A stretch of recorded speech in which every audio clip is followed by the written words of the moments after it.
আমরা শ্রদ্ধেয় সাধনদার কথা জানি, যিনি প্রাক্তন আইজি ছিলেন। তার গ্রামে এক দাদা ঠাকুরের দীক্ষা নিয়েছিলেন, কিন্তু কিছুদিন পরেই তিনি আর কিছু করতেন না, না নাম ধ্যান, না ইষ্টভীতি, না প্রার্থনা, সব কিছুই তিনি বন্ধ করে দিয়েছিলেন। বেশ কিছু বছর পরে তার যখন 70 বছর বয়স, সেই গ্রামে এক জ্যোতিষী এলো। জ্যোতিষী এসে সেই দাদার হাত দেখে বলল যে তোমার আর 1 বছর আয়ু আছে, তুমি আর 1 বছর বাঁচবে না। 1 বছর পরে আমি মারা যাব না? হ্যাঁ, 1 বছর পরে তুমি মারা যাবে। তা স্বাভাবিকভাবে মানুষের মৃত্যু ভয় তো সবচেয়ে বড় ভয়, তারও সেই ভয় উপস্থিত হলো। তিনি সবসময় ভয়ে ভয়ে থাকেন কখন কি হয়। তা সেই সময় শ্রদ্ধেয় সাধনদা তার গ্রামে গেছেন। তা গ্রামে যেতেই সেই দাদাটি তাকে ধরে বসেছেন যে দাদা ঠাকুর, তুমি তো আমাকে ঠাকুরের দীক্ষা দিয়েছিলে, তা আমাকে এক জ্যোতিষী বলছে আমার নাকি আর মাত্র 1 বছর আয়ু আছে। তখন সাধনদা বলছেন, তা তুমি ঠাকুরের ইষ্টভীতি করো তো? বলে না না, সে কবে ছেড়ে দিয়েছি, ওসব আমার মনেও নেই। না ঠিক আছে, তাহলে চলো তোমাকে ঠাকুর বাড়ি নিয়ে যাই। ঠাকুর বাড়িও তো তোমার যাওয়া হয়নি। তো বলছে না না, কে ঠাকুর আর কি ঠাকুর বাড়ি আমি কিছুই জানি না, কিছুই বুঝি না, গ্রামের লোক তো। তা যাই হোক, সাধনদা তাকে ঠাকুর বাড়ি নিয়ে গেলেন এবং বর্তমান আচার্যদেব তখন আচার্য হননি, তখন আমরা তাকে পূজনীয় বাবাই দাদাই বলতাম। তা সেই সময়ের কথা, তিনি লাইনে দাঁড়িয়ে আছেন নিবেদন করবার জন্যে। তা সাধনদা তাকে বললেন তোমার যা যা বলার আছে তুমি দাদার চরণে নিবেদন করবে। তা তিনি দাঁড়িয়ে দাঁড়িয়ে শুধু আচার্যদেবকেই দেখছেন। তিনি ভুলে গেছেন যে তিনি কি নিবেদন করতে এসেছিলেন। তার ওই রূপ দেখে তিনি এত মুগ্ধ হয়েছেন যে তার আর কোনো কথা মনে নেই। যখন তার সুযোগ এলো, তখন সাধনদা তাকে বলছেন, পাশে তারা দাঁড়িয়ে থাকে, তারা একজন বলছেন দাদা প্রণাম করুন। তা বলতে তিনি প্রণাম করলেন। প্রণাম করে তার 2 চোখ দিয়ে শুধু জল পড়ছে, তিনি কোনো কথা বলতে পারছেন না। তা বলেন কি আপনি আপনার নিবেদন করুন, কি বলতে এসেছিলেন? তিনি তাও কিছু বলতে পারছেন না। তখন সাধনদা এগিয়ে গিয়ে তার হয়ে তার সমস্যার কথা বললেন, যে এক জ্যোতিষী বলেছেন তিনি আর 1 বছর বাঁচবেন, সেই ভয়ে তিনি আপনার কাছে এসেছেন। তখন আচার্যদেব বললেন যে ওসব মৃত্যু ভয়টাই আমি কিছু জানি না, আর বাঁচা মারার বিধাতাই জানেন, ঠাকুর জানেন আমরা কে কতদিন থাকবো, কে কতদিন বাঁচব।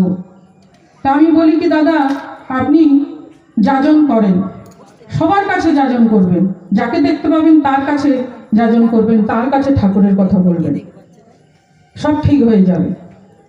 বলে সেই দাদাটিকে নিয়ে সাধনদা চলে এলেন, তার ঘরে এলেন, গিয়ে বলছেন কি বাবাই দাদা কি বলেছেন তুমি শুনলে তো? না হ্যাঁ, কি বললেন শুনেছি, কিন্তু বুঝতে পারিনি যাজন কি অত শত তো আমি জানি না।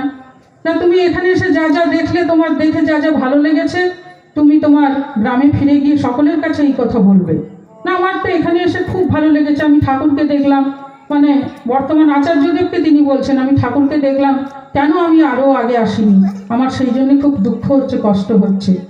আমি না, তুমি যা যা দেখলে এইগুলোই নিয়ে তুমি তোমার বাড়ির লোককে বলবে, বাকি সাধারণ মানুষদের কাছে বলবে, এটাই যাজন করা বলে।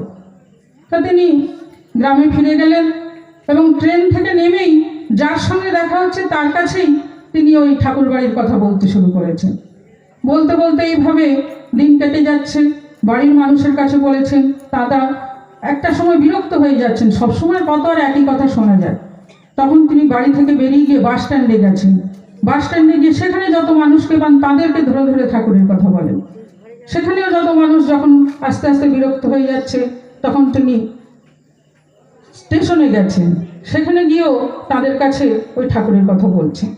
এই বলতে বলতে দিন কিন্তু কেটে যাচ্ছে এবং সে জায়গায় দেখা গেল জ্যোতিষী যে তাকে 1 বছর বাঁচবেন বলেছিলেন, সে জায়গায় 3 বছর কেটে গেছে।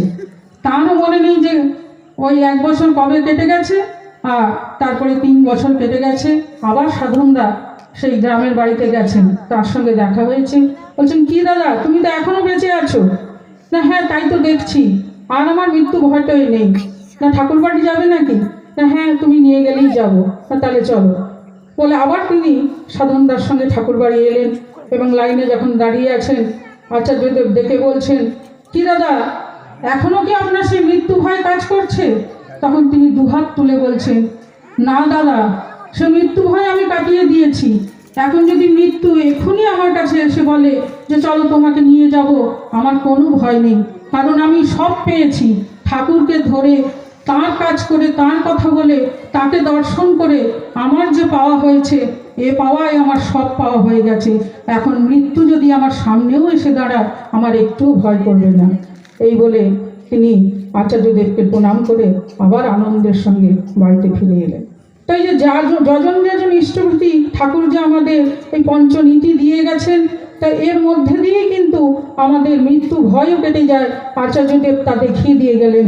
শ্রী শ্রী ঠাকুর যে তার আচার্য পরম্পরার মধ্যে লীলা করছেন, এর থেকেই কিন্তু আমরা বুঝতে পারি। তাই আসুন আমরা প্রত্যেকে ঠাকুরকে ধরেছি, তাকে মাথায় নিয়ে তার নিয়ম নীতিগুলি যেন সঠিকভাবে পালন করে চলি, এবং পালন করার মধ্যে দিয়েই কিন্তু আমাদের তো মঙ্গল হবেই, সেই সঙ্গে আমাদের পরিবার পরিজন পরিবেশ আত্মীয় স্বজন প্রত্যেকের মঙ্গল হবে। এই বলে এখানে উপস্থিত প্রত্যেকের শ্রী শ্রী ঠাকুরের চরণে মঙ্গল প্রার্থনা করি। জয় গুরু বন্দে পুরুষোত্তম।